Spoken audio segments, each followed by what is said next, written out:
Começando mais um Além do Negócio.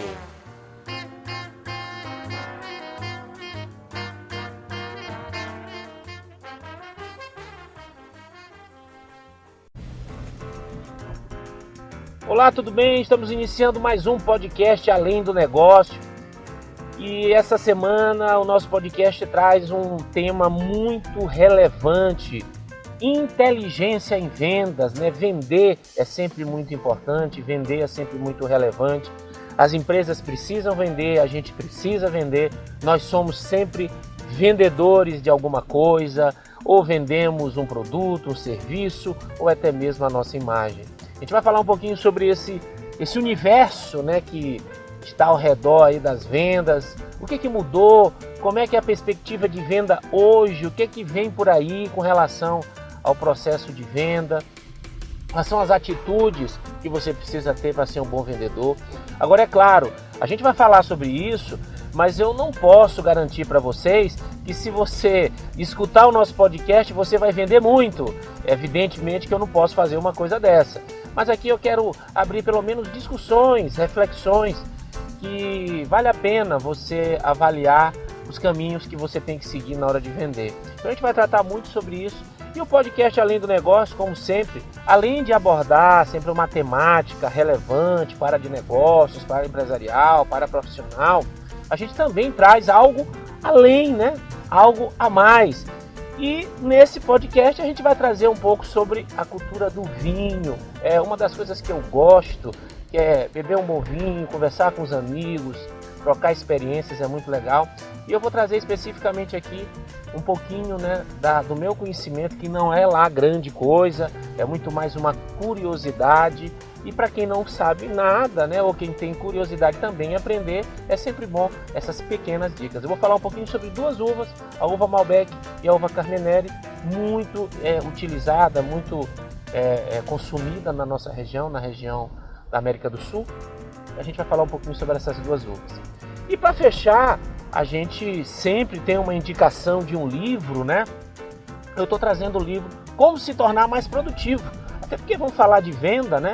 É importante que a gente também tenha um pouquinho aí dessa questão da produtividade. É um livro do Ismar Souza, que está na Amazon. Eu vou explicar um pouquinho sobre o que trata o livro e a gente vai conversar um pouco no nosso podcast Além do Negócio.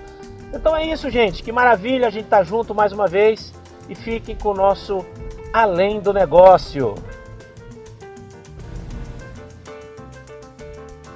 Olá, tudo bem? Vamos falar sobre inteligência em vendas, né? Vamos falar sobre vendas, sobre como compor uma inteligência, como compor uma estrutura para que você tenha um desempenho melhor na hora de vender. Na verdade, a venda, ela sempre foi algo muito intrigante, né? Faz parte do nosso dia a dia, é algo que está inserido na sociedade. A gente sempre teve o processo de vender alguma coisa, de trocar, e a gente negocia e etc. Né? Desde os caixeiros viajantes, que a gente tanto ouve falar, que sempre tiveram no sangue essa vontade de vender e a arte de negociar. Aqui hoje as coisas mudaram muito. É claro que em um determinado momento o vendedor era senhor de todas as ações. Por quê? Porque o vendedor ele detinha todo o conhecimento. Inclusive, em um tempo atrás, eu dando um treinamento para uma equipe de vendedores que trabalhavam com vendas de imóveis. Eram corretores de imóveis. Eu sempre falei assim, e eu estou falando de 7 anos atrás, talvez, eu dizia, gente, o mercado mudou radicalmente. Antes, quem vendia casa tinha todo o conhecimento nas mãos. As pessoas, elas simplesmente acreditavam naquilo que você falava, porque não tinha outras alternativas, não existiam fontes que me questionassem ou que me dissessem o contrário. Eu simplesmente dizia o que precisava ser dito e as pessoas não tinham qualquer objeção. Então era mais fácil vender assim, né? Vender onde eu tenho um único canal, uma única fonte, e é dali que eu vou tirar todas as minhas informações. O vendedor, ele tinha todas essas informações. Vender uma casa era muito mais simples, porque a forma de comprar, a construção da casa, o pagamento, os juros, os financiamentos, tudo que você precisava saber, o vendedor tinha informação. É claro que isso produzia um desequilíbrio. Por que um desequilíbrio? Um grande desequilíbrio, porque eu tenho um vendedor com todas as informações e um cliente, gente, que tem que acreditar ali, sem saber de nada, sem entender mais ou menos como é que a coisa funciona, mas querendo comprar alguma coisa. Bom, o tempo foi passando, as informações elas foram ficando cada vez mais expostas, cada vez mais liberadas. E a realidade que a gente vê hoje é um cliente muito mais poderoso, muito mais efetivo, muito mais exigente, que tem muito mais conhecimento. A coisa é tão verdadeira que se você voltar a tempos atrás, você vai perceber como é que a gente comprava uma passagem, como é que a gente fazia uma viagem. A gente precisava da figura do vendedor, a gente precisava de alguém para compor, para fazer a viagem, para fazer o plano, para fazer o pacote, né? Quem não lembra dos pacotes de viagem? Hoje, gente, nós estamos no modelo autosservice, onde eu posso comprar um pedaço em algum lugar, o outro pedaço em outro. Eu tenho liberdade de escolher. Existem hoje as tecnologias, os aplicativos que me ajudam muito na hora de, se eu preciso de um hotel, se eu preciso de um passeio. Eu tenho vários portais, vários aplicativos, várias ações tecnológicas que eu posso desenvolver e assim eu não preciso ter especificamente a figura de um vendedor. Pois bem, e aí, será que os vendedores estão com os dias contados? Eu tenho vários exemplos de quem trabalhava ativamente com venda, mas teve que se reinventar, teve que se adaptar a esse novo modelo, a participar dessa transformação que a gente está vivendo. Observe o que aconteceu, por exemplo, com quem trabalhava com venda de remédios, na verdade, os representantes de remédios. Eu, inclusive, lembro também de um caso muito interessante de um ex-aluno meu que fez uma monografia falando sobre o futuro dos representantes de remédio. Onde nós vamos? Já que com tanta tecnologia, com tanta facilidade, aqueles representantes que andavam com aquela maletinha de consultório em consultório para trazer amostras e conversar. Primeiro que hoje a dinâmica da medicina está muito grande.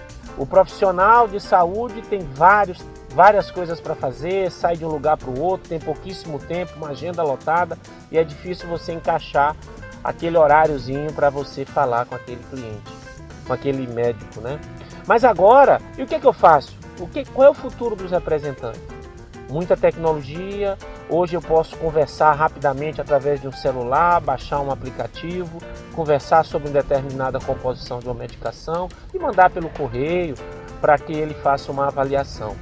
As coisas mudaram, a gente precisa se adaptar a esses novos tempos. Hoje até vender uma casa, vender um carro, você tem outras formas de fazer isso sem necessariamente ter um intermediário, um vendedor para fazer isso para você. E aí, será que acabou essa figura do vendedor? Na realidade, agora para você conseguir desenvolver o processo de venda, você precisa desenvolver efetivamente uma inteligência para vender. Você precisa realmente compor uma série de ações que vão chamar atenção e que vão ser relevantes. Você precisa ser um portal, né? Você precisa ser um oráculo para que as pessoas que queiram comprar te consultem, avaliem o teu expertise. Realmente você tem que se transformar em um grande consultor. Eu sei que a consultoria ficou um pouco estigmatizada de uma forma negativa, como algo pejorativo, né? Todo mundo é consultor, o que é ser um consultor? Mas vamos na essência da palavra. A figura do vendedor pura e simplesmente que oferece alguma coisa ou está ali presente na hora que você entra no estabelecimento e diz como é que funciona aquele produto ou serviço, esse cara não tem mais espaço. Eu preciso de alguém agora que me ajude no processo de composição. Eu preciso de alguém agora que me dê informações adicionais, que me diga inclusive que aquilo não vai fazer diferença para mim. Parece um absurdo eu chegar e dizer assim, olha, você quer comprar isso aqui, mas isso não serve para você, não é interessante para você. Alguém vai olhar assim, que isso, um vendedor que não vende? Não é um vendedor que não vende, é um vendedor que estabelece um canal de confiança. Você precisa ir lá e dizer assim, olha, eu vou falar com aquele rapaz, com aquela pessoa, com aquele aplicativo, com aquele portal, com aquele site, porque eu confio nas informações que ele me traz. Eu quero ir ali, consultar, entender com ele se aquilo realmente vai ser importante para mim. Eu quero literalmente um consultor, alguém que me ajude a fazer aquilo que eu estou precisando. E de repente até me esclareça e diga aquilo não vai ser importante para você. Então compor essa ação é a grande diferença, é o grande desafio que a gente tem como vendedor. Não pensem vocês que eu também não passo por todas essas dificuldades. É claro, eu que trabalho efetivamente com educação, trabalho com um plano de desenvolvimento educacional das pessoas. As pessoas me procuram e dizem assim, professor, me diga uma coisa, o que eu devo fazer? Qual caminho eu devo seguir? Qual curso eu devo desenvolver, eu devo investir?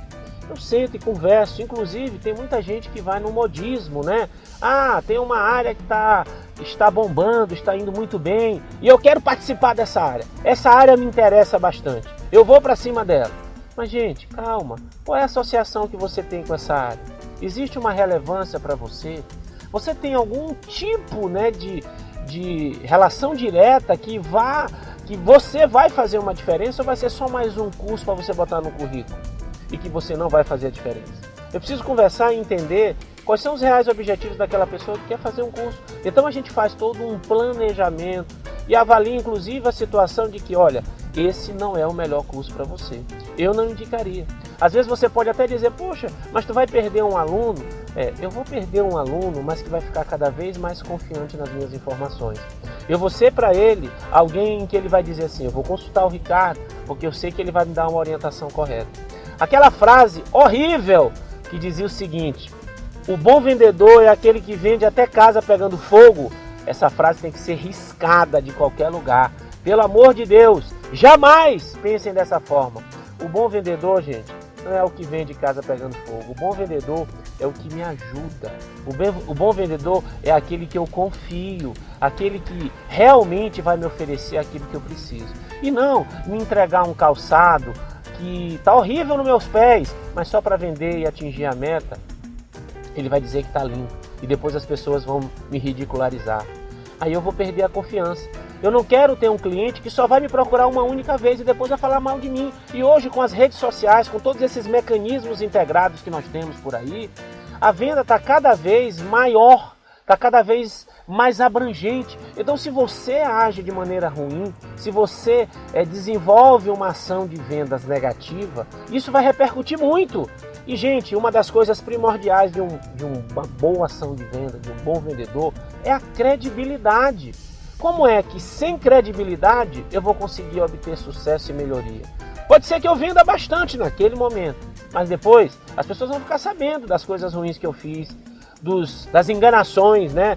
Das trapaças que eu cometi e provavelmente não vão mais me procurar. E mais, ainda vão danificar a minha imagem aí nas redes sociais, em tantos mecanismos que existem hoje.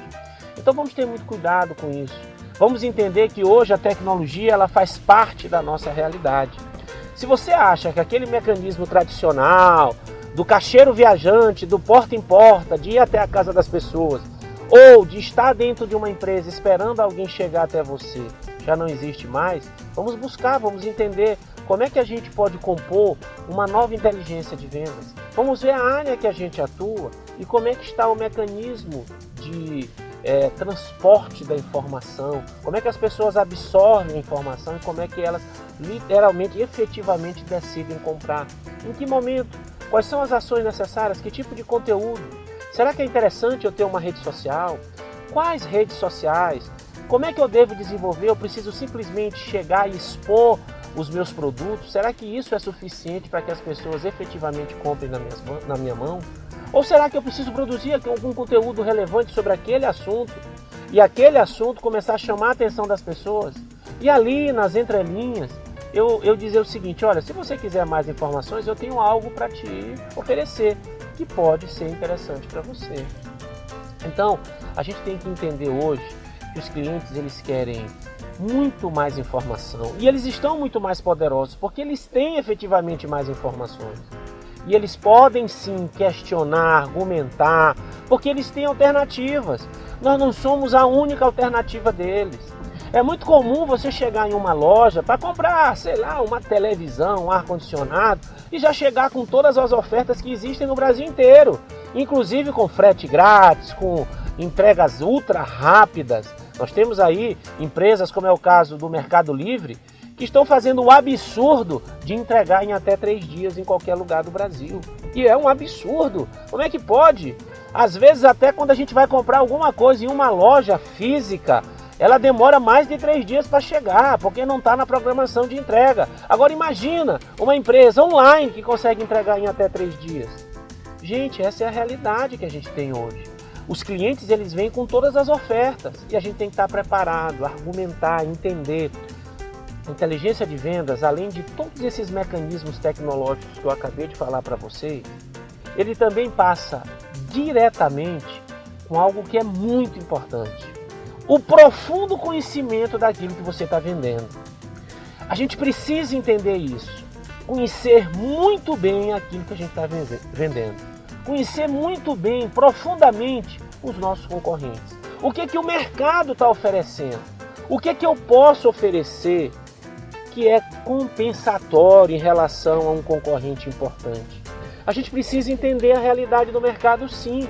Eu não posso estar num país das maravilhas onde eu penso que só eu sou importante e só o meu produto é importante. Não, eu tenho que entender que existem concorrentes fortes, que eles estão ali desenvolvendo um bom trabalho. E o que eu posso fazer para ser competitivo? Não é que eu vá trapacear, não é que eu vá passar por cima das outras pessoas, mas eu preciso estar competitivo, eu preciso saber realmente até onde eu posso chegar. Isso é muito importante na ação de vendas, na inteligência de vendas. Então vamos se preocupar cada vez mais em compor isso, em saber realmente aquilo que a gente está vendendo. Um outro ponto que eu acho muito relevante é dar condições para o cliente escolher. Não deixe o cliente no canto. Eu sempre falo isso, tira o cliente do canto. Tire o cliente da ponta da mesa, onde ele não tem alternativas, ele se sente encurralado. Ninguém mais quer se sentir encurralado, gente. Eu acho extremamente complicado quando você começa uma ação de perseguição junto a um cliente. Eu sei que tem muitos manuais que falam o contrário, tem muita gente que diz o contrário, mas encurralar um cliente, ele pode até comprar na tua mão, mas qual vai ser o nível real de satisfação dele? Até que ponto ele vai efetivamente dizer assim, fiz um bom negócio e desenvolvi algo que vai me dar prazer e vou falar muito bem de você, porque lembre, gente, lembre-se que não é só vender, é vender com consistência, é vender com durabilidade, é você ter um cliente que vai te seguir, um cliente que vai dizer o seguinte, eu confio e vou continuar cobrando e vou indicar essa pessoa para outras pessoas. Então isso é muito importante. Então encurralar o cliente, deixar ele absolutamente sem opções, acredito eu que é ousado, é agressivo, mas de alguma forma pode ter um resultado muito imediato e não duradouro. Então a ideia é, dê condições para o cliente escolher, dê alternativas. Se ele quer outros modelos, dê esses modelos para ele. Para ele escolher, pode ser dentro do teu universo, mas dê alternativas para ele. Eu falo sempre isso. Esse momento que a gente vive de transformação, por exemplo, na educação, que é onde eu atuo diretamente, a gente hoje tem 2 modelos muito clássicos e antes era tudo muito engessado. Tem os alunos, por exemplo, eles querem ter a oportunidade de assistir aulas presenciais, eu gosto do presencial, tem um monte de coisa que me atrai, eu gosto de estar ali junto com outras pessoas, trocar experiências, beleza. Mas o online, o online eu tenho a facilidade de estar em qualquer lugar, de estar com o celular, de estar com o computador, de estar viajando, mas não deixar de participar. Antes a gente vendia assim, ou você faz online ou você faz presencial. Eu só tenho presencial, é isso que eu tenho. Hoje a gente oferece todos os modelos. Você quer online, a gente tem, quer presencial, a gente tem. Eu quero fazer os 2, tudo bem. No dia que você quiser vir presencial, venha presencial. No dia que não der para você vir presencial, assista de casa, assista do trabalho, assista de onde você estiver. Então, gente, esse é o novo modelo. O cliente quer diversos canais, ele quer o que a gente chama hoje de omnichannel. Ou seja, eu quero começar num lugar, terminar em outro, concluir num terceiro local. Eu quero facilidade. O que os streams trouxeram pra gente? Gente, a TV a cabo, a TV aberta, elas estão sucumbindo, observe. Olha a quantidade de clientes que a TV a cabo perde todos os dias. Olha como a TV aberta está enfraquecida. Sabe por quê? Porque as pessoas elas querem escolher, elas querem o que a gente chama de on demand. O que é on demand? Eu compro aquilo que eu quero, eu assisto aquilo que eu quero no momento que eu quero. Eu até estava conversando com alguns alunos numa palestra que eu dei recentemente e falei, olha como é legal. Eu antes, para assistir um filme, eu precisava de um horário, sentar num determinado local para assistir aquele filme. E tem um filme que eu estava com muita vontade de assistir, mas eu estava sem tempo, que é Um Sonho de Liberdade, um filme sensacional, inclusive eu digo para vocês também, para vocês assistirem. E aí o que aconteceu? Eu assisti esse filme durante o dia inteiro em pedacinhos. 3 horas da manhã acordei sem sono, assisti um pedacinho. 11h30 antes do almoço assisti um pedacinho. 6 horas da tarde depois de uma atividade profissional assisti outro pedacinho. E 11h30 da noite finalizei e assisti. Ou seja, eu assisti em pedaços, do jeito que eu podia, do jeito que eu queria, na hora em que eu queria. Gente, essa é a realidade que a gente vive hoje. A realidade onde o cliente tem um poder imenso, mas eu tenho que estar preparado para isso. Eu tenho que estar preparado para essas mudanças e para essas transformações que nós estamos vivendo. Então, gente, vamos lá, juntos, entender o seguinte, eu não estou trazendo aqui uma fórmula mágica para vocês. Aqui não é dizer o seguinte, faça tudo o que o Ricardo está mandando, que não passe de mágica a tua vida vai mudar. Não é isso, eu não tenho essa pretensão, nem quero que vocês pensem dessa forma. Mas pelo menos façam reflexões sobre tudo isso que nós comentamos aqui no nosso podcast. Entenda como é importante hoje a gente ter essa ação. Entenda como é importante a gente buscar ferramentas, entender a tecnologia, entender o perfil do cliente. A gente tem um cliente que quer viver mais experiências e não simplesmente ter um produto ou um serviço direto para ele. Ele quer ter uma experiência, ele quer, na verdade, ter uma satisfação plena e mais do que isso, ele quer ser surpreendido. O que muitas empresas fazem hoje? Elas nos surpreendem com mais velocidade, com tempo menor de entrega, com um serviço mais abrangente, com horário maior de atendimento. Isso é para surpreender todos nós. E é isso que a gente precisa desenvolver. Canais, dar condições para o cliente escolher, ter ferramentas, entender as ferramentas, conhecer o produto que a gente está vendendo e também absorver o real perfil e a realidade de cada cliente, tá bom? Se adaptem a isso. Tentem fazer um pouquinho dessa experiência que eu tenho certeza que vocês vão gostar bastante. Bom, espero que esse assunto, que não está esgotado aqui, com certeza nós vamos falar muito mais sobre vendas, inclusive a ideia é trazer alguns convidados, porque é algo que é inesgotável, falar sobre vendas é algo maravilhoso. E a gente vai trazer mais assuntos, vai trazer mais abordagens sobre vendas aqui, mas em especial esse momento é uma abertura, é um start para você fazer essas reflexões. Obrigado a todos vocês de ter estado com a gente aqui e ter entendido um pouquinho dessa nossa proposta. Valeu e até o nosso próximo podcast. Calma que ainda tem aí umas sugestões maravilhosas para vocês, sobre livro e também falar um pouquinho sobre algo que eu gosto muito, que são vinhos. Valeu, galera. Obrigado. E aí, galera, agora chegou a hora que a gente costuma sempre falar das coisas que a gente gosta de fazer aqui no nosso podcast Além do Negócio. E eu vou trazer primeiro algo que eu vou dar de dica, mas sem ser um grande especialista, que é falar um pouquinho de uva, de vinho, que é uma coisa que eu gosto bastante, de bater um papo. Por que não? Vinho é uma bebida que sempre tem história, que a gente pode reunir os amigos e conversar, e bater um papo, e olhar um pouquinho o tipo de uva, É claro que você não pode se tornar também um chato nesse negócio, Porque às vezes a gente senta e começa a bater papo com um pseudo especialista em vinho e a conversa fica chata, Bom, eu trouxe aqui hoje 2 uvas que a gente conhece bastante aqui na região da América do Sul, A Carmenere, que é uma uva considerada um pouco mais leve, que faz vinhos um pouco mais leve, que desenvolve aí, tem um vinho um pouco mais frutado e que é muito forte no Chile, Na verdade é a principal uva do Chile, Os principais vinhos chilenos são originários da uva Carmené e ela é muito semelhante ali àquela uva Merlot, que também é considerado um vinho um pouco mais leve.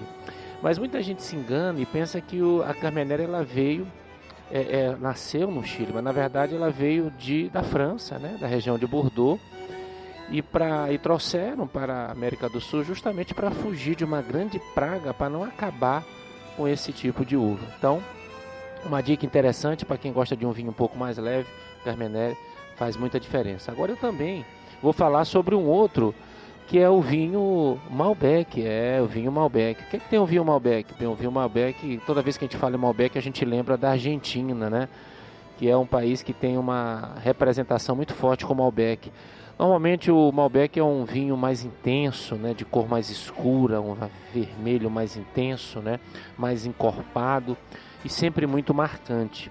Mas aí vale outra correção. O vinho Malbec também não é de origem argentina. Na verdade, ele também nasceu na região de Bordeaux, na França. Bom, espero que tenha ajudado aqueles que não gostam ou não provaram vinho, de repente abrir uma exceção para começar a gostar de vinho Malbec, tá bom? E de vinho Carmenere também, tá bom? Bom, com relação a dicas, o que eu trago hoje de dicas de leitura? Eu trago um livro muito interessante que eu li de forma digital ali na Amazon, Como se tornar mais produtivo. É um livro de Ismar Souza, um livro fácil, rápido, que trata um pouquinho para a gente eliminar distrações, largar de empurrar as coisas com a barriga. Vamos aumentar a nossa produtividade de maneira eficiente, buscando usar técnicas bem simples e bem eficazes para que a gente consiga atingir os nossos objetivos e cumprir os tempos aí e os prazos que a gente estabeleceu. Então dá uma lidinha. Ismar Souza é um livro de 2020, um livro novo, recente, que tem muito a ver com a realidade que a gente vive hoje, tá bom? Gente, no mais, eu queria agradecer mais uma vez a todos que sempre estão com a gente, acompanhando o podcast Além do Negócio. Lembre-se de uma coisa, a gente faz isso aqui com muito carinho, com muito amor. Espero que vocês sempre nos acompanhem. Não deixe de nos seguir nas redes sociais ou nos agregadores de podcast, onde a gente coloca no Spotify, no Google Podcast, no Apple Podcast, em todos eles, vocês vão olhar lá, Além do Negócio. Sigam, observe, dê inclusive uma avaliação da gente. Se vocês quiserem fazer alguma crítica, alguma sugestão, ou se quiser fazer elogios, nós também vamos esperar. Obrigado, até o nosso próximo podcast Além do Negócio.